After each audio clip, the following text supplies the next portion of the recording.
Okay, so collision theory was useful up to a point, but it couldn't explain in a more general way chemical kinetics in a much broader set of systems, and it failed utterly for explaining catalysis in solution. So things sort of sat in about that state until around the 1930s, when the Mexican-born American chemist by the name of Henry Eyring came along. And Eyring sort of built on Arrhenius's idea of an energy barrier, but in a different way, right? And his elaboration and the elaboration people who built on Eyring theory in subsequent years developed something that came to be known as transition state theory, right? And you'll see why it's called that here in a second. And this is sort of a fundamental concept in our current understanding of how chemical reactions can be accelerated, how catalysis fundamentally works. All right, so consider a simple reaction like the one we've been talking about. Unimolecular, A goes to B. This time I'm going to let it be reversible, right, because it'll help me illustrate something. So we've got that forward rate constant and that reverse rate constant. Let me change that a little bit here. Just keep things keyed here. So K1, K minus 1, right? Okay, what Eyring imagined was, okay, in any situation, gas phase, solution phase, A has to turn into B, right? Okay, so one of the things we know is if this is a spontaneous process, we think about what we're going to call the reaction coordinate here, which is just sort of a map between A turning into B. And on this scale, we're just going to have energy, right? We know if this reaction is spontaneous, we can say with confidence that the free energy of A is going to be up here. So if that's free energy of A. Okay, and we know that again, if this is spontaneous, the free energy of B, say, would be down here. So that there's an energetic difference here.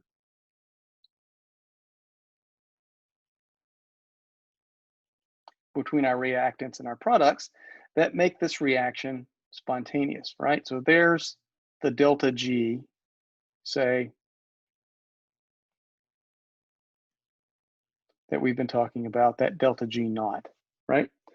Okay, but now we're trying to understand how this reaction happens in terms of the kinetics, right? And knowing that energetic difference tells us nothing about it. Eyring sort of imagined, okay, A has to turn into B somehow. So at some point, A's got to look less A-like, and it's going to look more B-like. So what Eyring postulated was this idea that somewhere here in between A and B, right, if you imagine sort of the trajectory of this transition, somewhere in between A and B, Eyring and colleagues imagined the existence of another state, right? Oh, that's ugly. See if I can do better than that. I'm not drawing very good here today, right? So they imagined another state in between A and B, so high in energy as to barely be able to be said to have existed, sharing characteristics of both A and B, sort of the molecule in transition between A and B, with some characteristics of A and some characteristics of B. And it got a symbol, and gave it this sort of like double dagger symbol. And this double dagger symbol was known, or that peak in the free energy, this reaction profile was known when they called, of course, the transition state. Right? Again, very high energy, can barely be said to exist at all, really, because it's so fleeting, barely ever populated, but it's an essential point through which A has to pass in order to get to B. Okay, now here's the cool thing. You can now, because we're on an energetic scale here, you can now imagine thinking about the free energy difference between A, where it started, and we can define a free energy difference now between A, right? We'll call this 1, and the transition state.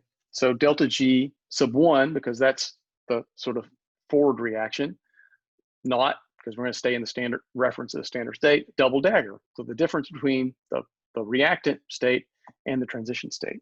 And we can do the same thing over here. We can define a similar difference between B and the transition state, and call that one delta G naught double dagger, call it -1, right?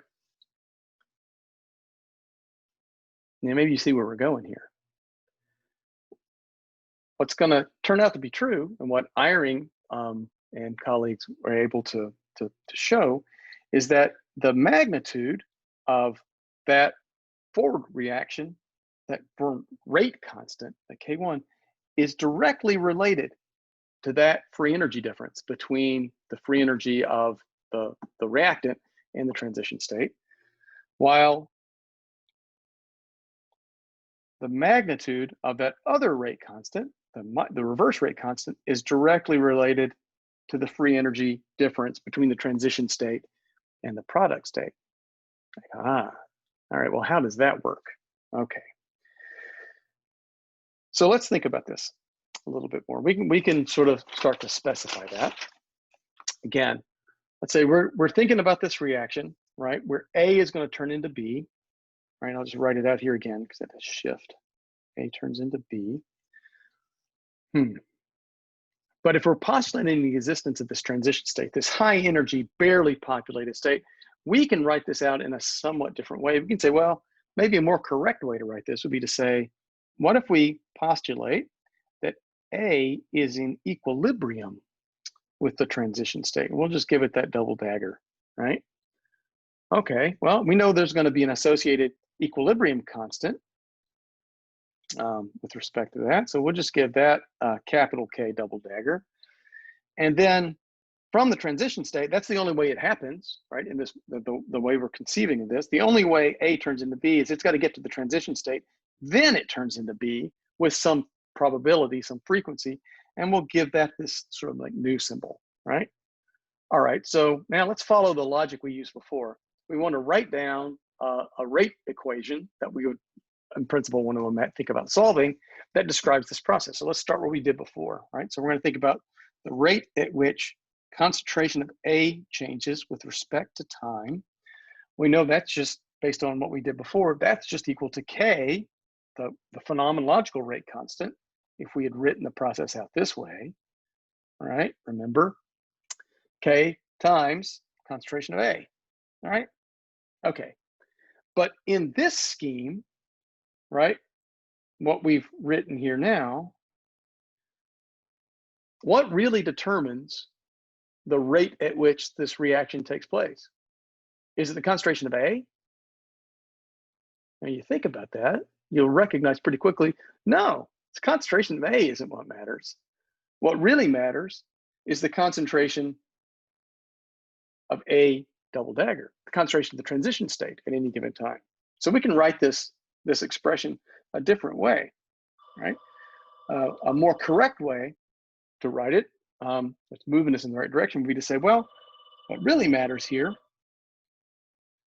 is in the sort of rate at which A disappears is simply the concentration of the thing that matters, our transition state, times the rate constant, the probability that it turns into B. And that's this, you know, that's that sort of new parameter there, right?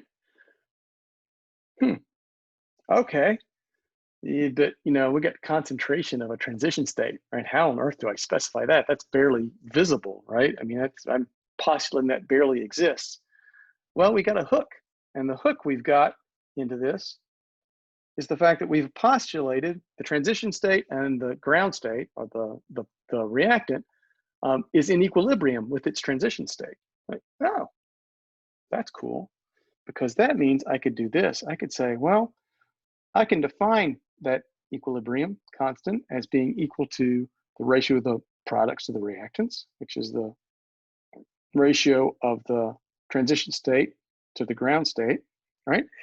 And probably a more correct way to write this, based on what everything I've said, is that, you know, even though it's an equilibrium, that equilibrium is probably more realistically drawn to look like this, right? Where this is this way,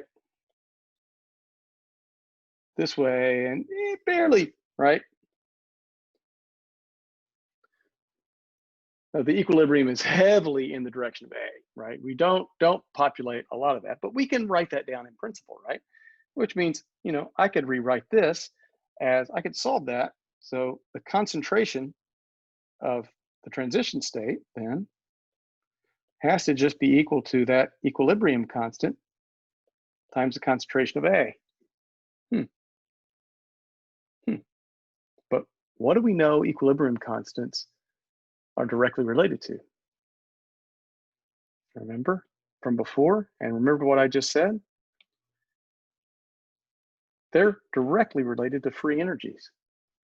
That means I can write this down in all series. I can say what has to be true is that rate constant, K, as I've written it here, delta G naught double dagger, right? The free energy of that difference between the ground state of the reactant and the transition state is just equal to minus RT log of the equilibrium constant between those two states. And I've defined what that equilibrium constant is equal to over here, right? So I can substitute that in and get another version of this. Delta G naught double dagger is just equal to minus RT log the concentration of the transition state divided by the concentration of the ground state, right? I can rearrange that again, right? I can solve that for the concentration, excuse me, of the transition state, right? We just rearrange that expression.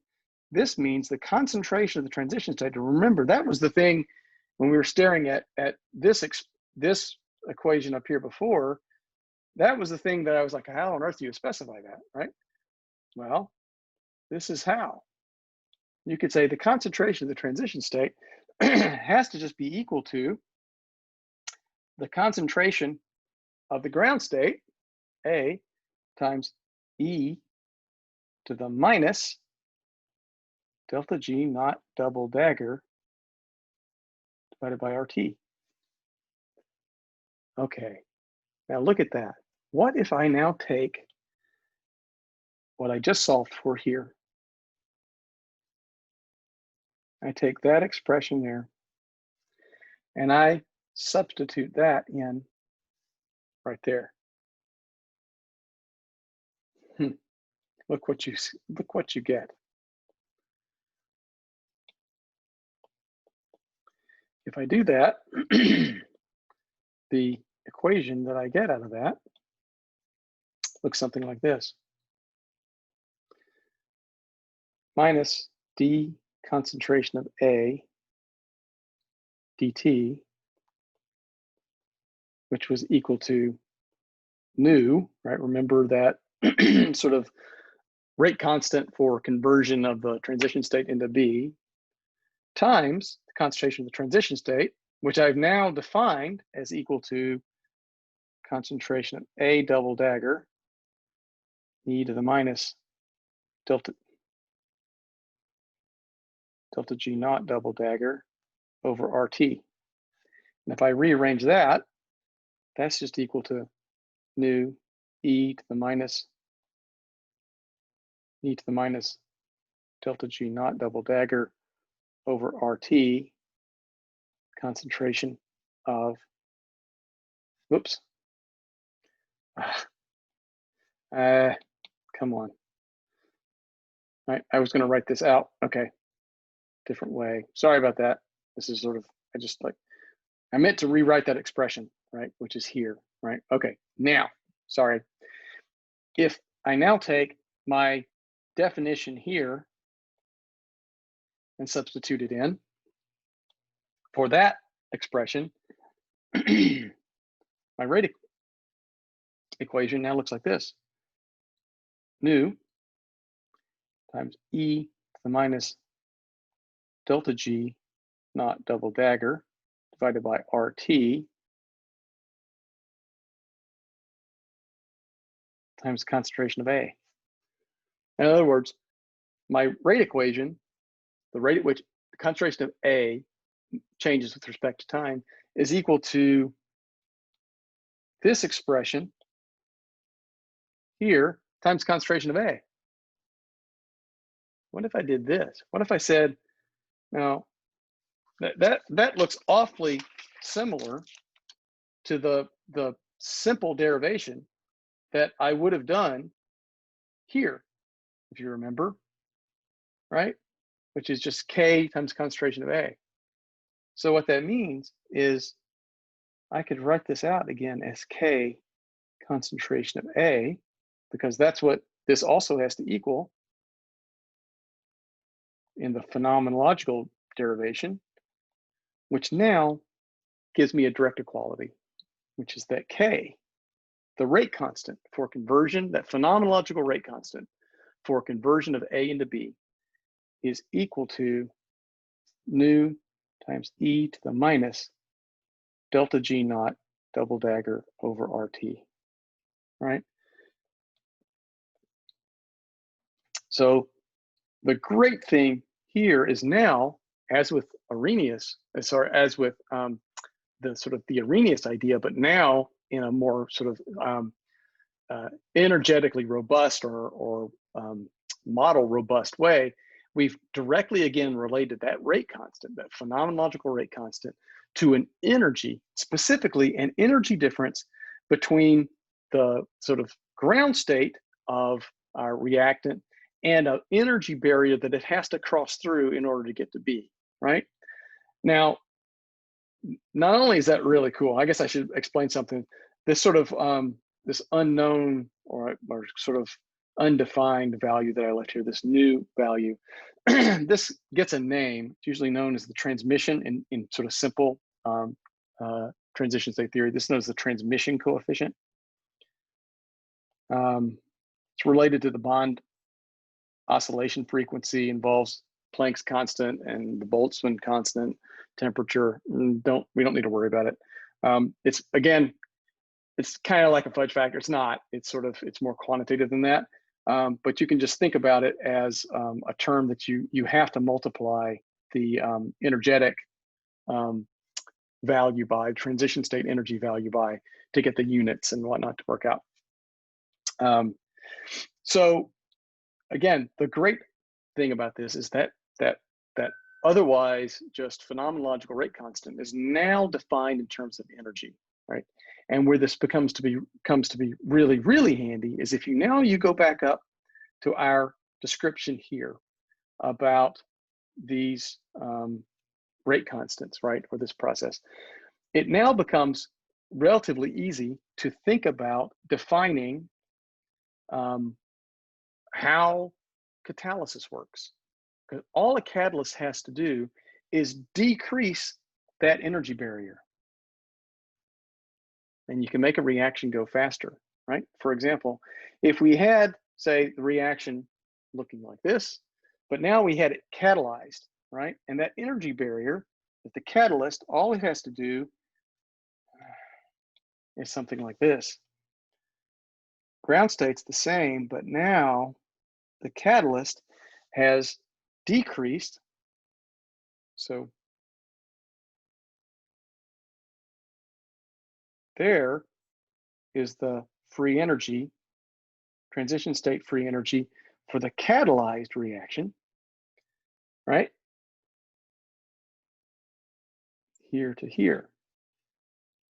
If you look at that, the delta G naught of the catalyzed transition state free energy of the catalyzed reaction is less than the delta G naught 1, right, which is the uncatalyzed reaction. Because the rate constant is now an exponential function to the minus of that free energy magnitude. As this gets smaller, the rate constant gets bigger and the reaction goes faster, right? So now transition state theory provides a simple, energetic, and mechanistic framework for understanding catalysis. But there's a wrinkle here that you have to keep in mind. Catalysts fundamentally don't make reactions go one way, right? So that energy barrier, the catalyst dropped, let's say it has decreased that transition state free energy barrier, right? Dropped it here pretty significantly. That's good, right? So our reaction now goes faster, but look at this. Look what's happened to the transition state barrier for the reaction going in the opposite direction. It's also smaller, right? So delta G catalyzed, so there's a delta G naught, I guess I left out something here, 1. There's a delta G naught double dagger catalyzed -1. That's smaller than delta G naught double dagger -1. In other words, catalysts cannot energetically bias a chemical reaction to only go in one direction.